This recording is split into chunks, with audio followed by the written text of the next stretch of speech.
Alright guys, we're back here on OrdoAirsoft. So today we're going to be doing a long-term review on the PolarStar 4CRL.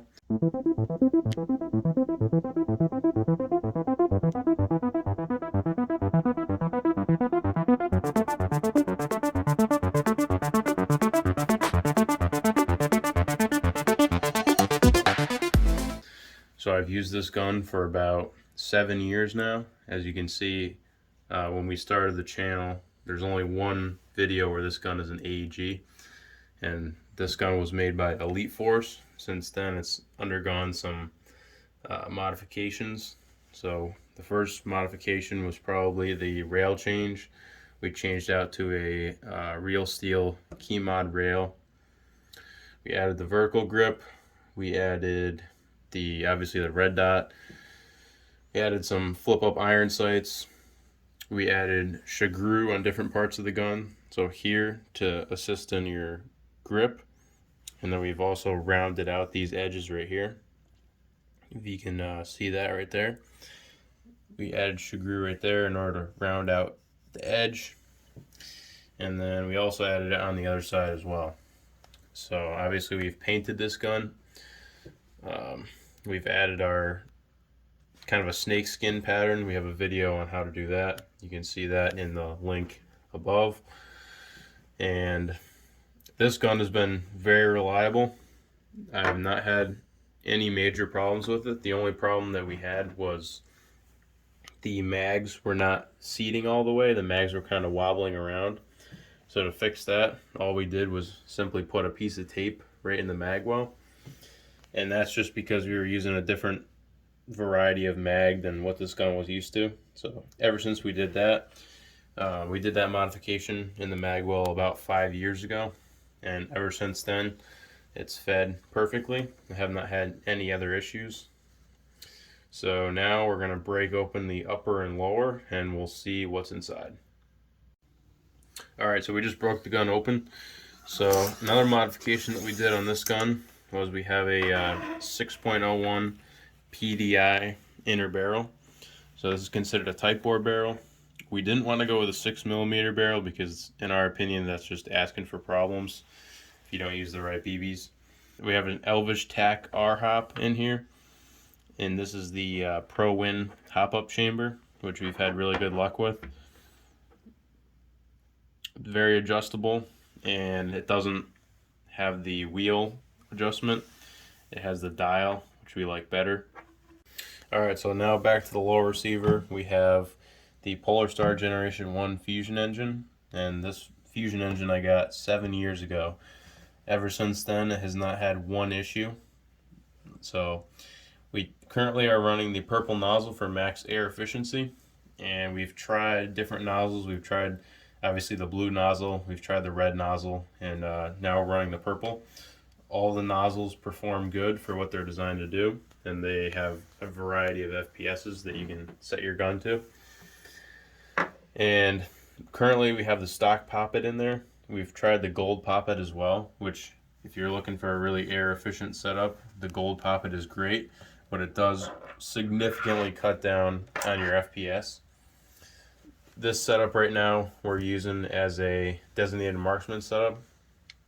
So it's set for semi-auto only. So if you set it on semi-auto, obviously it fires semi-auto.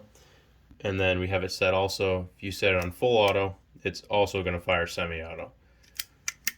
So that's how we have it set up currently. So with this setup right here, typically we don't shoot that many rounds in one day, just because we are using it as a DMR.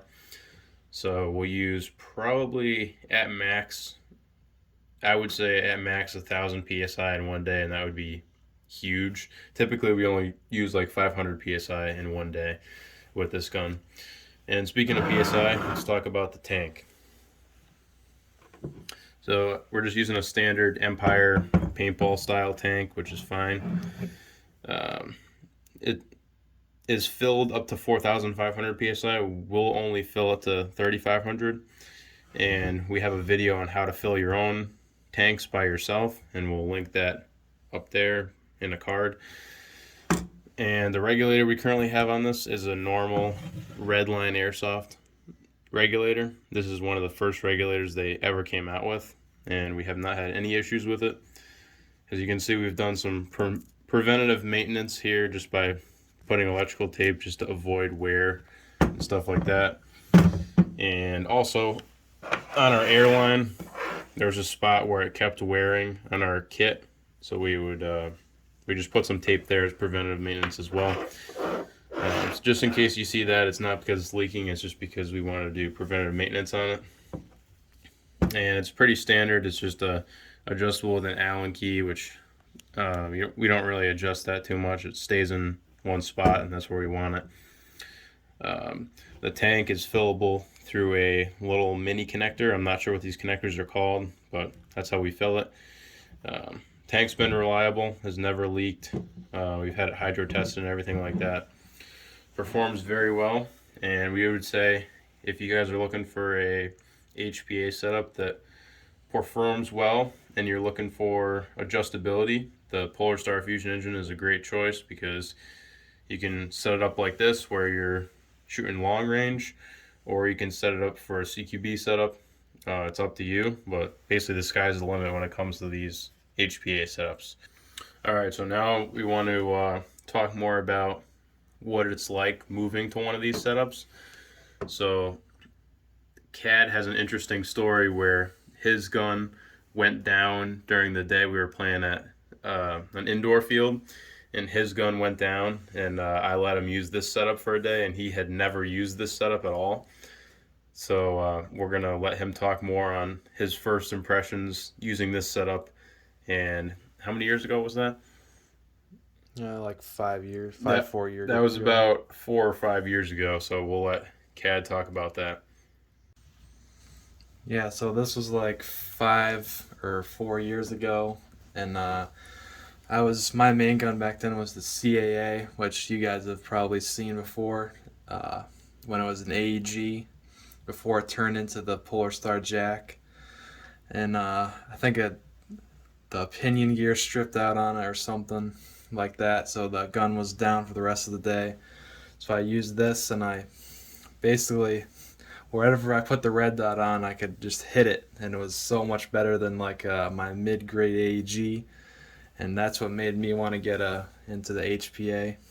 So then I switched to the PolarStar Jack, which is now in a different gun, which you guys probably know, but it was such a big difference even back then when it had a different barrel in it than it has now, and it was only a flat top. But there's this tower at the indoor field, a second-story tower, and I just camped up there pretty much the whole game, and no one could push past, like barely on the other side of the field towards us. So, what was your impression of the range difference switching from a normal, like mid-grade AEG to this gun? oh yeah, the main thing was the consistency. It was always in the same spot every single time, and I could reach all the way across the field, which it's an indoor field, but still I could reach all the way across. Like a laser? Yeah. There wouldn't be any, like, the BB wouldn't go up and then down with the hop up. It would just go straight, and there wouldn't be any variation. So that was Cad's perspective of just moving to this setup, having not used it before. So we hope you guys like this video. Comment below on what your setup is, or if you have any improvements that you would make, and we'll see you guys in the next video.